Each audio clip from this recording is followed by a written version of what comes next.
All right, y'all. What's good? What's good? Yo. If that music come on, it only can mean one thing. Statz N Factz, baby. I didn't know how to get that one out. Statz N Factz, episode 20. I'm your host, Drewski Wooski, the bald and bearded one. Sitting in with me today is Jay Gatsby. Jay the Great Gatsby. The CEO of Dead Serious Radio. I am guilty as charged. All right. This is honest. I'm going to be honest. This is kind of like the rapper in me I'm about to bring out right now. This is take two. Okay. But I did have a lot of take one flows. I'm just going to lead this off by saying that I had a lot of take one take flows. Because that's not take one flows. One take flows. Mm-hmm. A lot of one take flows. And some bitter women in my past that messed up a lot of my music. Uh-oh. But fortunately, I don't have to deal with that anymore. Which is really awesome. Ain't it? Man, peace of mind is a motherfucker. Not like it. So, like I said, I am your host, Drewski Wooski. This is Statz N Factz. I almost messed up the name of my own show. It has. Statz N Factz, episode 20. You're a dub. Yes, Statz N Factz is a dub today. I'm very happy to bring this to y'all. E is here. Davina's here. What up? Drew's here. Zay's here. Ari's here. Bella is here. Yep. And Crystal is here. We're in the building. Lily and Chubb is here. And actually, today, y'all probably not going to get a shout out from Chubb because Davina has him in the room on chill mode. They're back there watching some lady shows, and Chubb is probably being tortured right now. Yeah, he is. Because Chubb really likes watching football. But Lily likes watching football, too. Oh. She'll sit right next to me, and I don't know. I think it's something about not the pregame. After the game, when they talk to the coaches, I know that she'll sit right next to me and just be watching. Wow. Like either she really likes Nick Saban or, she likes football. So you're a heavy influence in that. So. A few topics that we're going to get into today.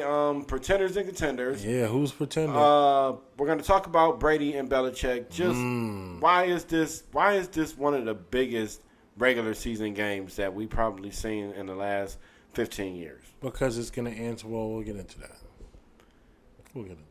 We also have the lineup for tomorrow. A couple of key games that we want to lock in on. Yes. We have the MLB playoff race. Yeah, we're down to one more game left for a lot of teams, like this team. One more game. It's win or go home. And we have a top 5 list that we will get to. Yes, we will. Later on in the show. Yes, we will. Briefly, I want to touch on one thing real quick. Mm-hmm. You're the GM of the Sixers. What are you doing with Ben Simmons? Well, as the organization, I know down the road, whether it's in the near future or the very near future, we're gonna have to get rid of him. We're gonna have to trade him. I think the situation is at a point where too much was done on both sides. Both sides are butthurt, but the team has. So leverage. he plays another game in a Sixers jersey. Well, the problem that they're going to have is they could move him today if they wanted to. They have the resources to do it. Season starts in a little over 2 weeks. I wouldn't do it. Is it the 19th the season starts? I believe so. 19th or 20th? Don't quote me on that one, but I'm pretty sure I'm not pretty sure. I'm just saying. I don't see them moving him now because they have the leverage. They have his contract. If he doesn't show up to work, they having his contract is leverage. Well, what I'm saying is he has the right to sit out, but they don't have to trade him. He wants to be traded. They don't have to give in to his demand right now. It does cause a distraction, which then they have to make a decision. Okay. Do we want to keep being distracted with this guy, or do we want to move him? But the problem with moving him is you have to get something substantial in return. You think he's scared? Pick. I believe he is. In 4 years, I've seen. Okay, now let's say this. He has the same basketball skills that he's going to take wherever he goes and hoops, right? Right. So the only place he's probably not scared is like a YMCA gym because he's probably 20 times better than the second best guy there. So my point of what I'm saying is that he'll be scared everywhere. He will be, and that's what makes it a now tough will situation. Sacramento crucify him and they're like, "Oh my God, the 11th seed is on the line. You're messing this up, Ben." No, you're not going to get that same reaction from people that are fighting for the 11th seed, right? Right. The only place that I could see him ending up is a bad team. No team that is solid, mediocre, or contender have to even think about trading for him or worrying about him because their rosters are set. They have a team. They're going to go out there and play for something. A bad team right now take a gamble on them because it's an upgrade. But Philly's going to get not as much as they could have in return before this got out of control. Yeah, that's. It's only gotten worse. That's what I was going to get into is the fact that they let this go out long too far, and now the people of the public are deciding what Ben Simmons is worth. You know who I blame in this the most? I wanted to say like it was kind of like you're bunching him together with your beliefs about the vaccine. It's like people are really asking people, what you think about Ben Simmons? Yeah, and I'm like, did I get the shot? Did I, Biden, 45? Like, you know what I'm saying? Like, it's really, like, it's kind of a decisive thing. People, like, me personally, I say, it shouldn't have went this far in the first place. Right. But I truly believe that right now you have to cut your losses. This is like a bad relationship, and you're kind of like, for some reason, we're telling everybody we're still together, but we're sleeping in separate, not even rooms. We have separate houses. Yeah, like we're not even dwell together. Yeah, we don't talk to each other, but for some reason you won't let my last name go. Like, you know what I'm saying? Like, just let it, just let it go. That's my thought on that. Prayers to Ben Simmons, man. I hope he's somewhere just, you know what I'm saying, just getting shooting right. from maybe like 17 feet away from the basket. From half. And don't aim because then that's just drastic. Because now into every quarter they're getting him the ball, and he's shooting what 3 for 39 for the season on just buzzer beaters. So he's super doodle from shooting. But he is a very talented. He is a very he talented. Does everything better than a lot of people. All right, that's the illest thing that ever happened. But I'm gonna keep podding. That was some superhero shit. Did you see how Ben does everything right though? He can pass, he can shoot. I mean, he can pass, he can assist, he can rebound. He gets people involved. High basketball IQ. He can dunk on you, and he can lock down your best player. Okay. So he does everything, but he is a liability in situations when he is the open guy, and you kick it out to him. And he literally has no one on him, and he puts the ball on the floor. That's inexcusable in year 4. Because the better play is to, even if you have to step in a little bit more and make it a 15-footer, do what you got to do, but you have to take the shot you're open. But it's like the moment comes and he freezes up. I don't know if it's psychological or if he's just not built like that. I don't know what it is, but year 4, you got to fix that, Ben. You got to work on your part. So there's culpability on both sides, but on the Sixers side, I blame Doc Rivers. Doc Rivers is just not a great coach. He has a reputation for being a great coach, but his gaffes as a coach outweighs his successes by far. No, yeah, like I said, press to Ben, man. I hope he just gets his shit together and he's out there shooting jumpers somewhere. Pretenders and contenders. I have a few teams that I want to discuss.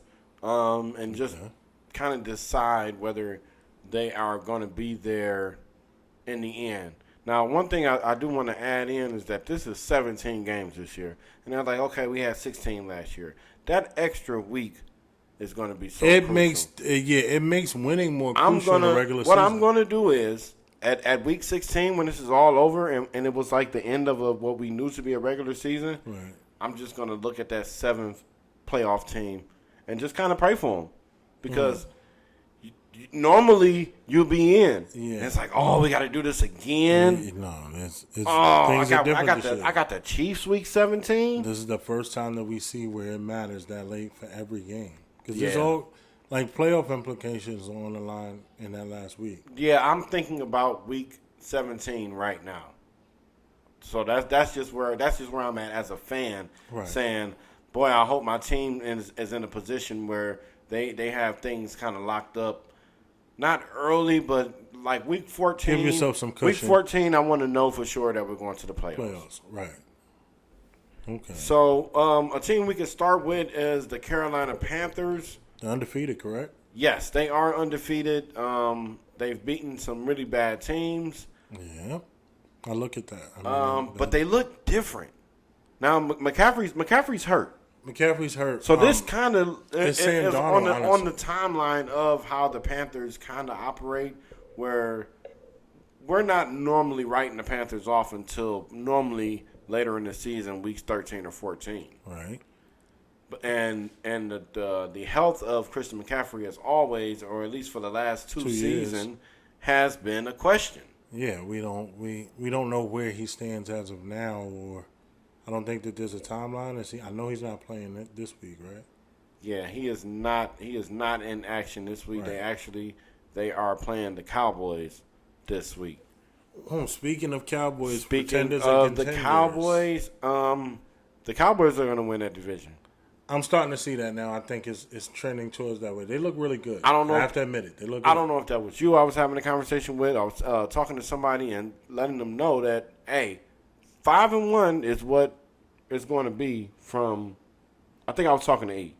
I was talking to E about that. I said 5-1, and they might just sweep the division. If they do that, it's for sure.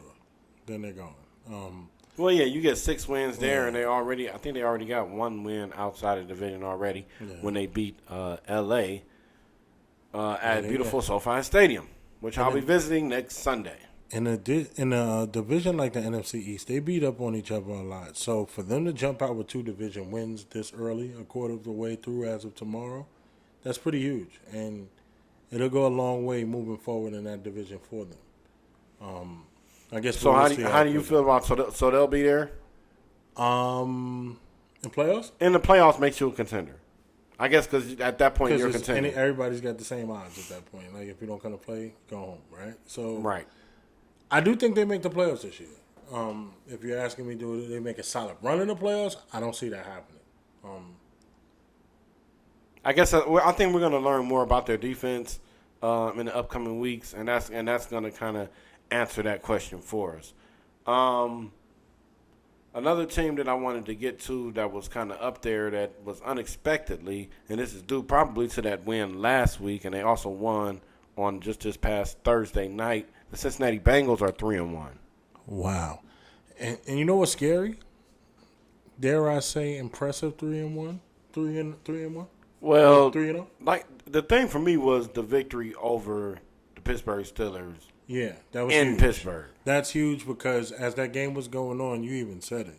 Like, welcome to the NFL, bro. Like, yeah, I'm like, this is tough. This is kind of like the process that rookies from the AFC North have to go through. You got to go to Heinz Field. It's a rite of passage. Yeah, it's kind of like this is just how it goes. So don't hate us for this, you know. They hung in there and they won that game. They didn't hang in there. They actually just. Well, that's what I'm saying. They exceeded what we kind of thought would happen because it's kind of the norm, like you said. Rookie quarterbacks come through there. You're playing at Heinz Field. It gets ugly. And terrible towels start waving all that crazy shit. Mm-hmm. But it's a tough place to play, but they pulled it out. They did what they had to do. They actually dominated, like you said. I don't know. Your division looks good, man. Can I go with the to the NFC West? I want to talk about the Arizona Cardinals. Yeah.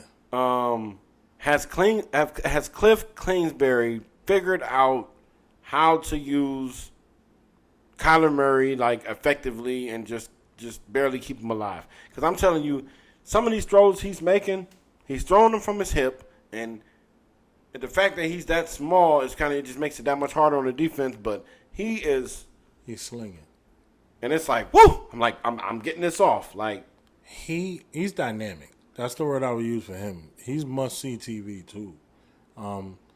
I think Cliff Kingsbury has figured it out. I think he has. I think they look really good as a whole. They have a good team. On paper, they look good coming in, and they're playing actually how most teams that look good on paper should play. Okay. On both sides of the ball. They got monsters on defense. They got arguably the best receiver in the game. No, that's the best. That's the best receiver. Well, I mean, some people will argue. I'm not gonna sit here and argue with you. Right, but you do know that there are some people that will say I didn't even know there was other receivers in the league. he's that guy. That's why. I thought you was gonna like inform me that there was like other. Like, Oh, yeah. I thought it was just him and then like tight ends. No, sir. There's other receivers, but they're not him. That nigga's the truth, man. Yes. So it's like Paul Pierce, Benny Siegel, D Hop. They all the truth. D Hop is a problemo, AKA Nukem. So Kyler's got helping. He looks good too. we have I did have another team that I wanted to get to, but tomorrow's lineup. If you want to if you don't mind bringing that up for me.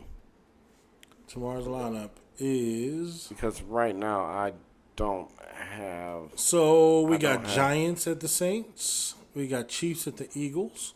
We got Texans at the Bills. Panthers at the Cowboys. Browns, Texans and Bills. Texans and Bills. One question: the Bills are going to win that game by more than 17 points? I feel like they should, and I think they'll win the game. No, I they're can't not. guarantee They're by not. that amount They're of not. points. They're not. They probably will, but they're not. They'll win the game. No, they're not going to cover 17. Yeah, that's why I said I don't know about the points, but I think they'll win. You kind of think it should because everything that we saw in the last few weeks of them blowing out Washington and Miami. Yeah, they'll win the game. I can't speak on the spread, but they'll win. They should win. They're at home. That's a winnable game too. Playing the 1-2 Texans. They're 2-1, so they can get 3 wins on the season this early. That'll work well for them in their division. Especially with the Patriots. Well, we'll get to them. We also have the Browns at the Vikings. We have the Colts at the Dolphins. The Titans at the Jets. The Lions at the Bears. And Washington football team versus Falcons. So Justin Fields gets to start tomorrow because Nagy is playing that like he's not even going to tell nobody. I think if Nagy loses this game, I think on Monday he doesn't have a key fob to the office or the parking He's space. not going to be able to swipe. Nah, I think I think he going to be trying to key fob won't be red, not green. boop boop. It's going to beep twice instead of once. Is somebody going to get on the intercom and say, "Nah, blood, it's quiet for you." Yo, watch, it's over for him if he don't win. I mean, that's crucial, man. That's a lot of pressure. I guess this is because it's the Lions and you're at home, and it's one of those games where you already got a lot going on with you. You know, people are angry with you. Fans are a little disgruntled. Yeah. This is not the game you want to lose. In the fashion you guys have been playing it, you know. So, Nagy, you might be on the clock, fan. That key fob might not work on Monday, fan. Yeah, I don't know. I think he might be able to keep his job. It's possible. If they get blown out, is he the coach of the Bears on Monday? No, not if they get blown out. Okay. No, because the coach of the Lions is gonna be way too intense in his press game because he's one of them dudes, man. All he preaches is physicality and craziness. I think this is the game to watch. Speaking of Kyler Murray and them this week, them versus the Cardinals versus the Rams. That's gonna be a good game. I got the Rams because the Rams are really, really good. But those are games that the Rams lose. Typically, yes, it is. The ones that you really think or you kind of think you know that they're gonna win, they don't. Is it that, or is it those were the Jared Goff Rams? Stafford making a difference? I think he actually makes. But actually, I'm telling you this: I've seen a high octane Rams. We know what he does too. Though. I've seen a high octane Rams offense before. Yeah, we have. It was just when he outdueled Pat Mahomes in Mexico City. Well, I think the thing about did they play that game in Mexico City? They were supposed to. Mexico City? They were supposed to. I think they did. They did. They played there, but they were supposed to play somewhere else? No, they did. They did play there. They did play there. Monday. It was a Monday nighter. Monday night game. Okay. Well, the scary part about the Rams is they're elite defensively, too. They have a dude that takes out your best receiver, and they got a dude that they can get pressure with consistently all game. Got a couple of dudes, but mainly, speaking on Aaron Donald, he's a game changer. They're tough. They're going to be a tough out, man. I don't know. I'm not ready to predict what they're going to do long term. It's still early. But right now they have a very solid team. They're pretty good, and they're playing like this when it's all said and done. They'll go far. Speaking of the Rams, their palace of a home will be hosting Super Bowl. And in the last Super Bowl, we saw a guy named Tom Brady. We did. Go to a new team. We did. A relatively regular team. I'm not gonna call them bad. I'm gonna say they were on the precipice of being good or decent. If Jameis would stop throwing so many picks, right, and that was the problem. They had games in their sights that he literally threw away. So Brady's returning to Gillette Stadium tomorrow night to face Bill Belichick and the New England Patriots. And Mac Jones, who everybody loved, and when he Mac caught it quick, didn't he? Yeah, and he was shaky warrior last week. Ooh, boy, he caught it quick. The underlying thing about this game, of course, you got Bill and Tom, right? Mac didn't know that he can get it too. By the way, he didn't. You could tell. No, you could definitely tell in his heart of hearts that he's like he never was said out loud, but he knew that he couldn't get it, and he got it. I think that's actually the biggest story of the game tomorrow. But of course, the drama takes place. It's Tom Brady coming back to where he won 6 Super Bowls, right? It's Bill Belichick who cut him essentially. Who said we can do without you. They've moved on. They've been trading barbs publicly. There's been some things that came out this week about Belichick. It's a lot of messiness. Mm-hmm. But the game is going to be decided. Mac Jones looked pretty rookie-ish last week, right? No, he looked like a rookie. Right. He's playing a very opportunistic defense that's going to come in him, pull the ears back, and go crazy all game. The Bucs defense is for real. And this is a game that could get out of hand, actually, tomorrow. I actually think that the Patriots are getting kind of like that. They're still getting a lot of teams' best shot.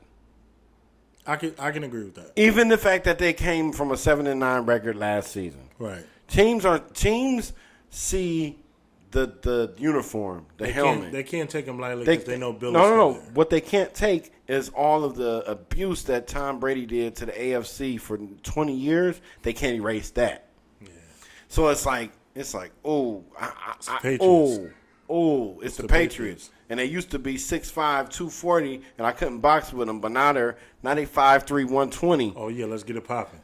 You want to fight now? Can we fight again? Yeah, teams. We're scheduled to fight again. They're eager. People get up on at your house. Yeah. So with that being said, that's for most teams that play them, right? So what? How much do you times that with Tom coming to town? Oh man, he's somewhere. He's a part of. He's responsible for that. He's somewhere wrestling a polar bear, eating avocados. Oh my gosh! Speaking some other language. Does he go Psycho T or is he TB12 tomorrow? All the footage that he's Psycho T. He's Psycho T. He's Psycho T. He gonna go Captain Caveman on those. Yeah, he's on that. Wow. Yeah, he gonna be that time. And again, with him having a defense he has, Mac Jones might not be able to put up as many points as Tom is gonna put up. No, Mac. I think Mac they're gonna dial 14 minus. I give Mac 13 points. The Patriots that score 13, 31-13 will be the final score tomorrow. That's a good prediction. I think that's fair. It's far away enough to where the Patriots don't run the score up. I think Mac will score on his second possession, and then he's gonna get a couple field goals. Mm-hmm. One in the second quarter, one in the end of the third, and that's gonna be it. Yeah, I just don't think he'll have enough to really get it done like he's supposed to, and that seems like a reasonable score. So we are all kind of excited about that. What I am excited about, my first love, the MLB. This playoff race, for one, I ain't never seen nothing like it. At first, I was really not. I hated the play-in for the wild card. Yeah, I always thought that whoever got that, whoever didn't win their division and they ended up with the best record, you should get that. You should get that. But this year, we have not really pandemonium, but it's just for that wild card. So we have all this craziness going on with the Mariners, the Red Sox, the Yankees, and the Blue Jays.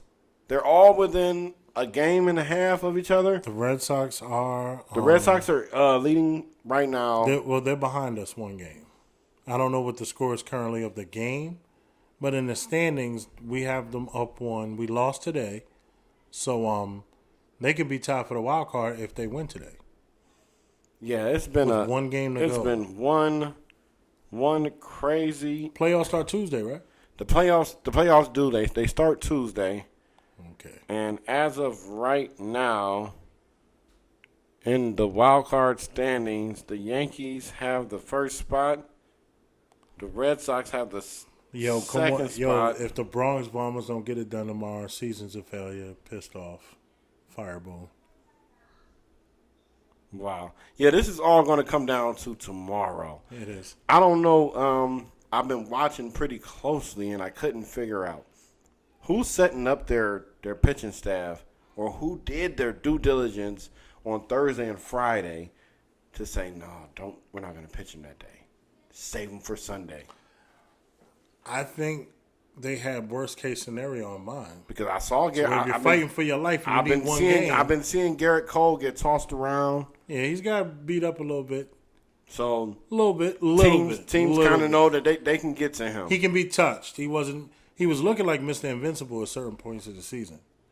And then there was other parts when he got roughed up. You realize. I think that was more last year for me, where teams were kind of approaching him like, oh man, this dude is probably going to win the Cy Young for the next 2 or 3 years. But pitchers fall off, man. Their shelf life is often not as long as they would desire. Mm-hmm. In the case of even Shane Bieber winning the AL Cy Young, and now he's trying to stay off the DL right now. Well, as it stands, by this season, Garrett Cole has proven that he is worth every penny, and he is one of the most elite pitchers in the game. He's, like you said, though, he has been touched up, so people do feel confident now, feeling like, oh, he can be touched. And I like him in a one-game scenario any day. Okay. So, like I said, we have 4 teams within a game of each other: the Blue Jays, Mariners, Red Sox, and Yankees, respectively. Pandemonium is what that is. Yeah, so that's just craziness. We do have these teams. No, they're not playing each other. The Yankees just played the Blue Jays and got drubbed. 8-2, I think. No. I'm talking about the last series. And in this series right here, they're playing the Rays, but none of these teams are playing right now head to head. No, not right now. The Yankees and Red Sox had a pretty good series last weekend. Yeah, we did our job. I was happy about that. I wasn't sure. I was hopeful, and we took care of business to be in this position that we in. Just to give you guys an idea of where these teams are, kind of like where their headspaces are. The Yankees are 7-3 in their last 10. The Red Sox are 5-5. Mm-hmm. Mariners coming in 8-2 in their last 10 games. Now that team finishing strong. They're like, okay, we got the Angels. Maybe we could. All they got to do. I mean, I don't know if everybody controls their own destiny at this point. Well, we're into the later part of the day. It's 2:00 here in Las Vegas on the West Coast as we shoot this episode of Statz N Factz. So that's going to be interesting tomorrow. That's going to be something good to kind of just watch, maybe like scroll in between. Mm-hmm. For me, I don't do that. I watch Red Zone, commercials. I'm watching football for 7.5 hours of commercial-free football. Yeah, 7 hours of commercial-free football. Send us a check too, Red Zone. That might have been an ad, but I'm gonna say it wasn't because y'all not, we got to tell them, send us one. Y'all not blessing us. Send us one. Little housekeeping, subscribe, and share the video. Like, subscribe, and share this broadcast if you're watching free content. If you like us, give us a thumbs up. That's your price of admission. We ask for nothing. Let us know you fuck with us, and so we can get some great numbers for YouTube. The top 5. So how it came about, just to let the audience know. Everybody's making lists. Everybody makes lists. I can do this better. That's how it came about. Yeah, of course. Everybody has their opinions, and everybody's entitled to them. Right. Some people are a little ludicrous. Some people are more practical. We love sports. We're sports guys. So we talk about stuff like this amongst each other. So you're getting a sneak peek of what we feel in this space since everybody got a list. Our list count too. Yep. So today we are going to bring you our individual top 5 running backs of all time list. Yeah. Yeah. Well, how we're gonna do this? I'm gonna tell you who I have at number 5. You let me know who you have at number 5, and then we're gonna make it all the way to number 1. Okay. So you just let me know when you're ready over there. Just getting to it. Trying to find it. I'm having a senior In moment. the meantime, this episode is brought to you by Dead Serious Radio. Don't get mad, get serious. Don't get mad, get serious. Go download the app. In all of the app stores and on your streaming devices, whether you got iPhone or Android, it's there. And it's some great music on there. And you know what? You're not gonna get interrupted with a bunch of ads on there. Commercial free. Wait a minute. So that's like if you like the Red Zone, 7 hours of commercial free football, you're gonna love Dead Serious Radio. Because that's 24 hours of commercial free music. And Dead Serious Radio is locally owned. So if you get in touch with us and you got some hot music and you want to have your music featured on there, info@deadserious.com for any inquiries about anything, whether it's music, production, podcasting, whatever it is. Email info@deadserious, and serious is spelled SERIUS to be clear. and we pay royalties. Yes, we do. We pay royalties. We pay performance royalties. So whether you got ASCAP, BMI, CSAC, Sound Exchange, we play you, we pay you. So do you have your list, or you want to just kind of? I do have my list. So I'm just trying to find it, but I do remember who my 5 is, so we can get with it. Okay. Well, I'm gonna start us off with number 5 on my list. He is one of the 3 on this list that I actually had the honor and privilege of actually watching play.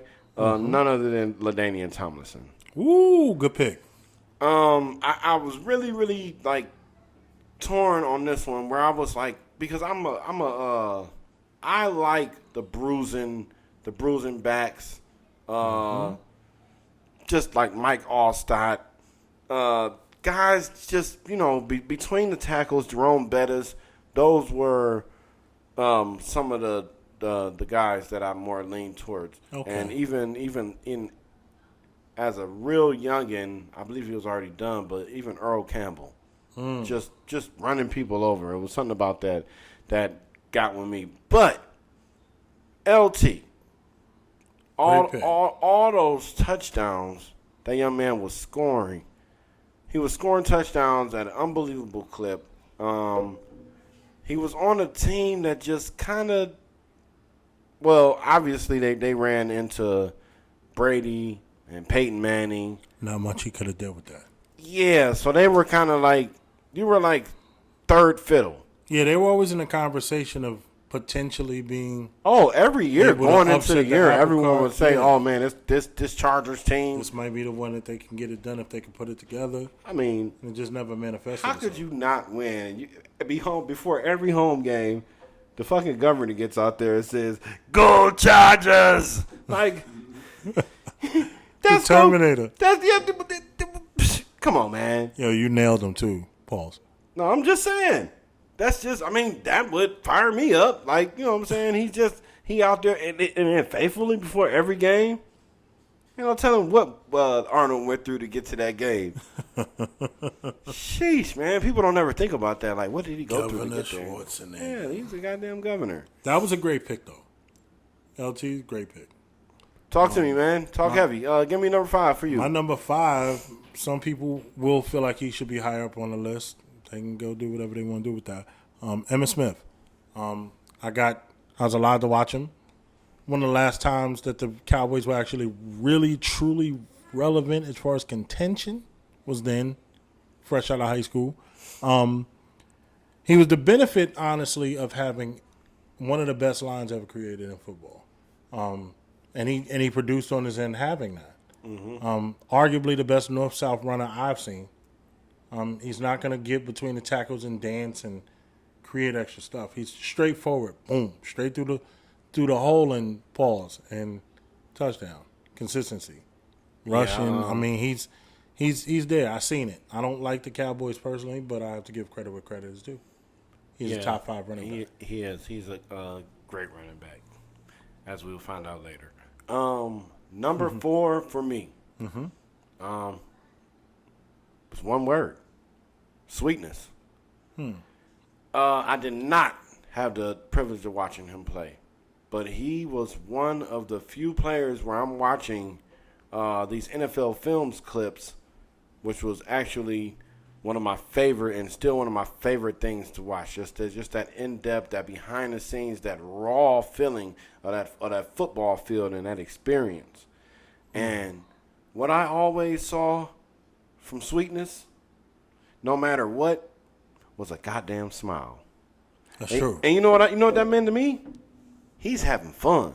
He loved that game. He loves that He game. loves football. He loves that so much that he is literally having fun. Now, He was that guy. when I get my new teeth, I might smile all the way through a podcast to show y'all how much I love I potting. can't stand him. But like until then, Oh man. no. But like that's how I how I grasped his love of the game. I'm talking about just and then he got the the white little sweatband on, and he probably done ran through like 4 or 5 aunties before the game. Like, come on, man. Like, I don't know, man. Just Hey, man, name was Sweetness. Like, what you think he ain't getting no hoes? Well, Don't have to talk about that. But I'm just saying.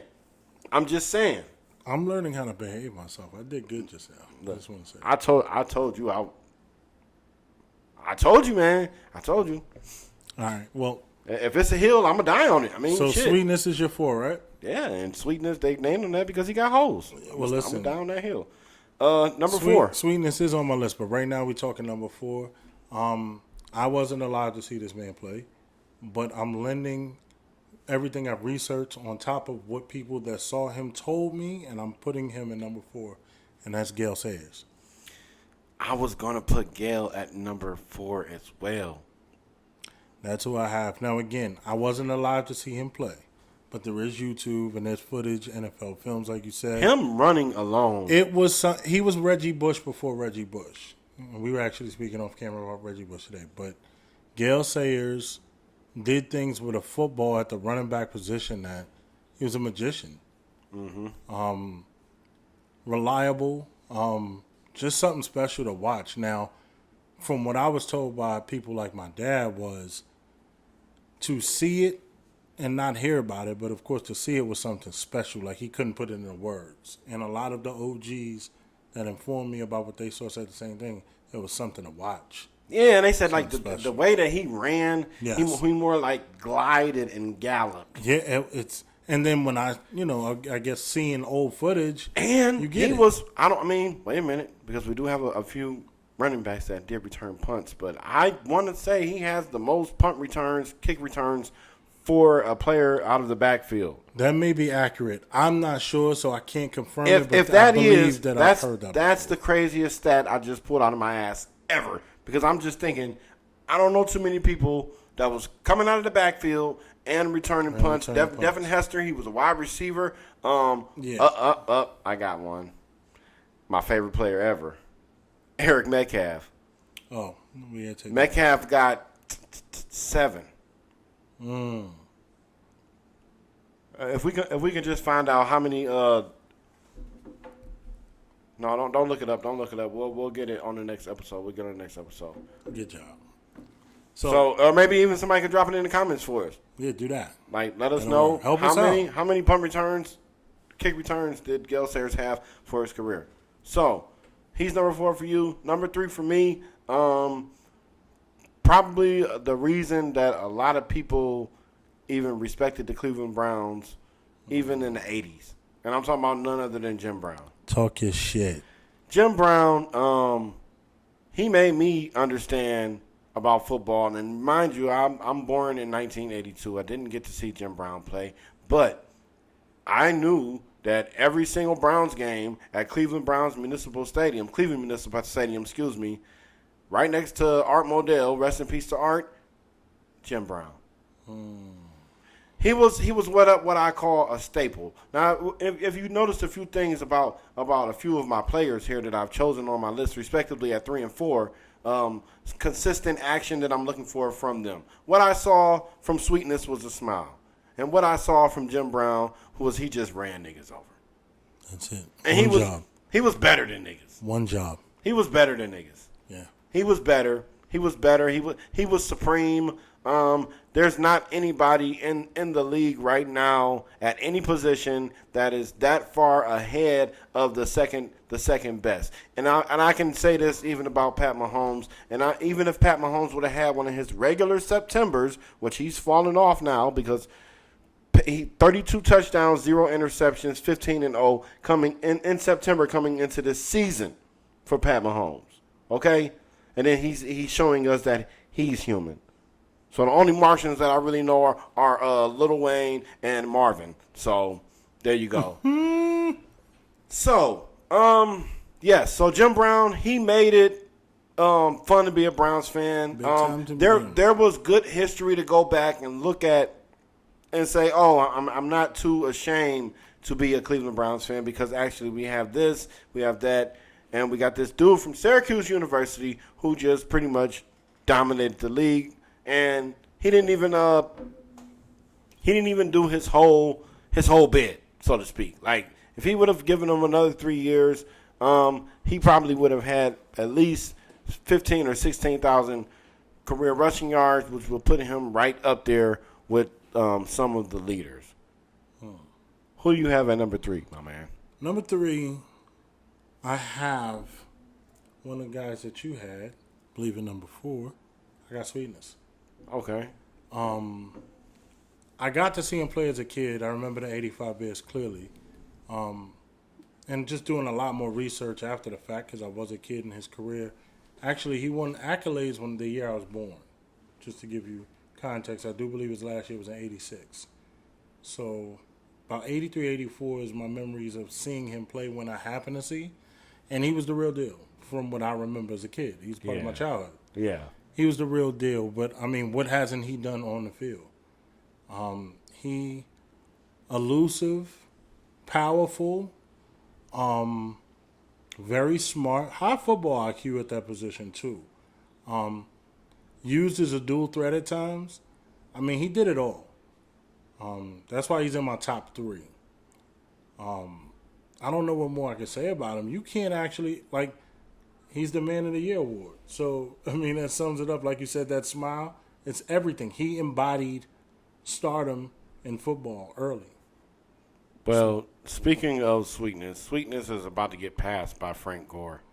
Frank Gore is 26 yards away from catching Sweetness for a second all-time. Wow. No, I'm sorry, 726. So he's got 16,000 exactly. 4.3 yards a carry for his career, 81 touchdowns for Frank Gore. Just throwing that in, more of an honorable mention for him. Number 2, I'm not really going to go into too much because you already mentioned him. He was the reason for the Cowboys' success. He was their consistency. Him and the Moose in the backfield, none other than Emmitt Smith. Emmitt was the first one to skirt on 22s. He gotta holla at Matty Fresh. First one to ever skirt on 22s. Skirt on 22s. Yeah, Manny need to holla at Emmitt, and get that man paid. Yeah, if we're doing this the right way, and you can see who I have, Mr. Detroit Lion, is that where you're going? Well, no, my number 2 is actually somebody you talked about, and you said it all. But there's one more thing that really sums up his career of why he's number 2, and that's Mr. Jim Brown. Okay. He never rushed for a negative yard in his professional career. Get out of here. Never rushed for a negative yard in his professional career. May have been stopped for no gain, but it was either that or progress. Wow. That's crazy.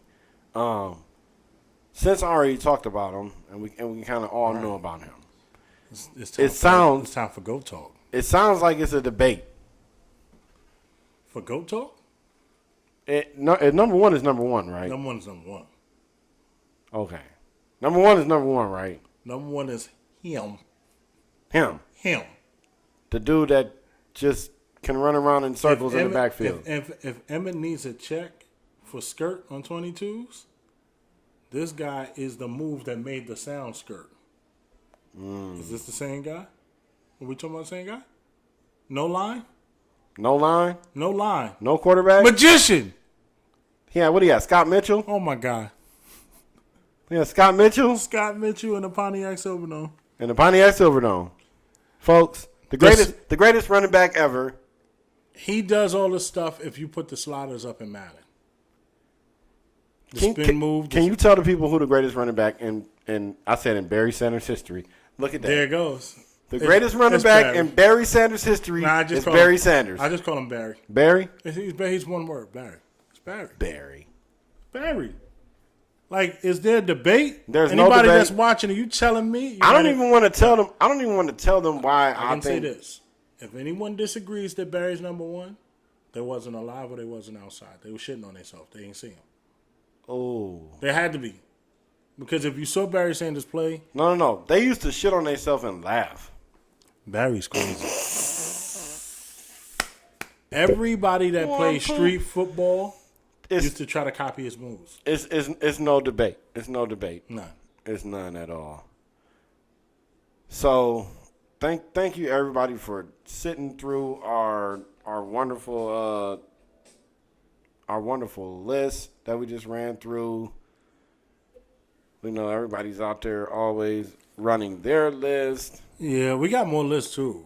In the spirit of the baseball playoffs, we got center fielders list. We got a lot of other stuff. Yeah, man, this is episode 20. Brought to you by Dead Serious Radio. It's been fun, but it's time for Andrea's son to run. Have fun, y'all.